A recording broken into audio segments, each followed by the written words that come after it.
Tiger nuts have been used to catch carp now for way over 30 years. They were one of the early particles out there, and what a phenomenal bait it has proved to be. Kev, why are tiger nuts so good for carp? I think the simple answer to that, Brian, is the fact that carp absolutely love them. I've caught loads of carp on them, I'm sure you have as well.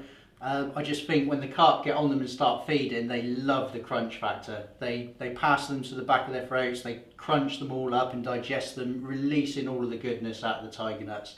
They naturally leak off a lot of real sugary, sweet scent, and the carp just love them. So it's like a taste and an experience of the crunch all in one. Okay, there's the tigers in a dehydrated form. No moisture in them at all. All that moisture's been taken away, so they're like in a dormant form there.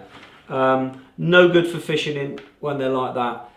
Here we've got some tiger nuts that we've already cooked up and soaked up, and they're ready to go. So quite a difference, you know, they've blown out. You can now actually smell the tigers themselves because they have rehydrated. What we're going to do now, we're going to get rid of all this rubbish. We're going to get the pan out, we're going to get the dry tigers out, and we're going to show you just how simple it is to cook one of these fantastic carp baits. Okay, so here you go. Here's our 2 kilo of dry tigers, still dehydrated, straight off the shelf. What we're going to do first of all is obviously open the bag. Now, the measurements of tigers, very, very, very simple. All we're going to do is get the pan. That's the pan we're going to soak it and cook it in, so we're going to use the same pan. So first of all, just whatever measure you use, just put 1 measure of tigers into the pan. From there, we want 2 measures of water. So the same measure into a bucket of water. 1 in there. 2 measures. And then 2 measures of water. And then all we're going to do now is we're going to leave these tigers soaking so that they can draw that water in and rehydrate for between 18 and 24 hours. 24 hours is certainly a lot easier because, you know, it's exactly the same time the next day then. 18 hours is plenty long enough. So whatever suits you. Some people soak them for 3 and 4 days. I don't think that's an advantage at all. You know, once they've been soaking for 18 to 24 hours, they are ready to get cooked, and I think that's the time you want to get back on the pan and go ahead with that. So we're going to leave them here, we're going to shoot off, and we'll be back 24 hours time. Okay, 24 hours later, we're back here. We've taken our soaked tigers. If you remember, we took 2 parts water, 1 part tiger nuts. We put them in the pan and we've left them soaking in there for 24 hours. We've now come back and we've got a normal fishing type cooker with a gas bottle. We put them on top of there, we brought it up to boiling point, and we're just coming to the end of the boil now. They've been simmering probably for about 23, 24 minutes now. Going to give them a little bit longer, anywhere between 20 minutes and half an hour, and they're finished. And once they're finally cooked and finished, just leave them on the side to cool off, and then you can do what we're going to do with them next. So we're going to go away now, take these away, cool them down a bit, and then we're going to show you all Kev's top edges with tigers. Okay, so here we are. We've cooked our tigers, we've let them cool down, and we transferred them into our bait bucket here. And there you see, those tigers are cooked absolutely beautiful.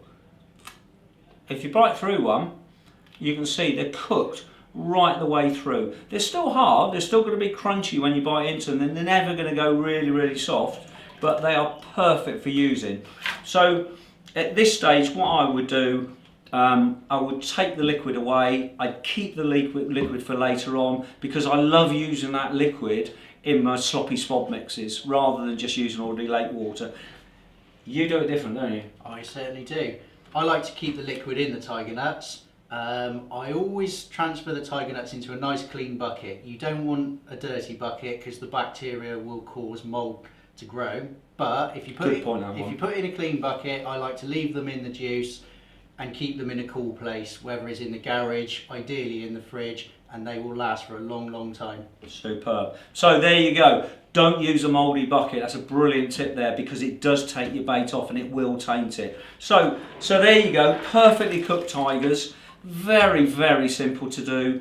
Just soak them 24 hours, boil them 20 minutes, half an hour, they're ready. Now, if you want to go a little bit further than that, I think one of the best additives you can possibly get for tigers is this little baby, Beetling. One of the sweetest liquid we sell and absolutely perfect for matching up with tigers. And what I do with tigers, if I want to flavour them, I take between 3 and 5 ml of Beetling, and for every dry kilo I put into the soak, I add that Beetling in there and give it a stir around. I then cook them as normal, as we just shown you, and then I take the same amount of Beetling again and put that into the water and mix that in as well. And what that's doing, it's giving a light taste of beetle into the tigers. It's making them lightly sweet so that when the carp come in in your swim and they start eating those tigers, they're always chasing that sugar rush. They can't quite get enough of the sugar, so it makes them eat slightly more, slightly more, slightly more, and then bang, Kev's massive edge with his hook baits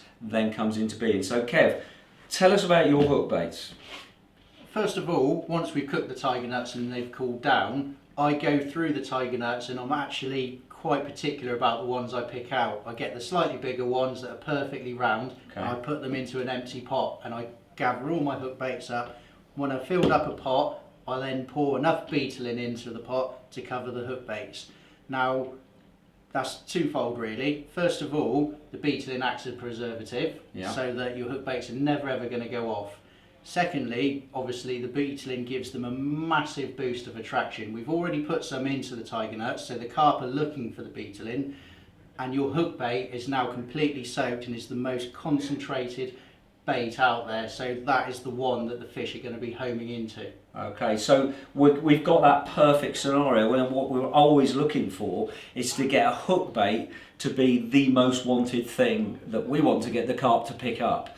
And by doing this with the Beetling, that suddenly is a beacon out there that is the sugar rush they're looking for. And they just come in and bang, they nail these rigs once they're soaked up in that. So a huge edge on that. Brilliant thing to do with your tigers. Plus, obviously, chuck them in your bag, leave them there. You've got them in a whole year. And if you see how many hook baits are in there, if that was a pot of pop-ups, that's probably going to be about 10 quid's or 15 quid's worth of pop-ups in there. Yeah. So financially stable as well to do that. That's about as simple as it is to cook a tiger up. We've shown you it's very, very basic to do. Just add your water to your tigers, leave them for 24 hours, boil them for half an hour, they're ready to go. They are perfectly safe for use. You know, you can flavour them as we've shown you. And what we're going to do now, we're going to pass over to Kev, and Kev is going to show you his perfect rig for catching carp on tigers. Now, I've caught absolutely loads of fish on tiger nuts, and this is my favourite rig. Basically, what I have done, I have taken a nut drill and just drilled through the centre of the tiger nut, which I've taken out of my pot of pre-soaked tiger nuts, and just inserted a little bit of cork, pushed it into the bore, and just trimmed off the rest of the cork. The next thing I've done is, now that is obviously going to pop up, so I've just put a little bit of putty below the hook.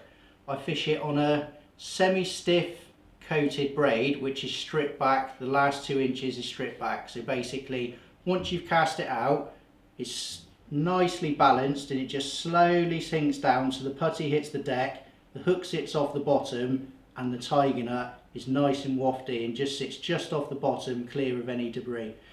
Now, that's my favourite tiger nut rig. I've caught loads of carp on it. We've showed you how to prepare tiger nuts. Why not give it a go for yourself?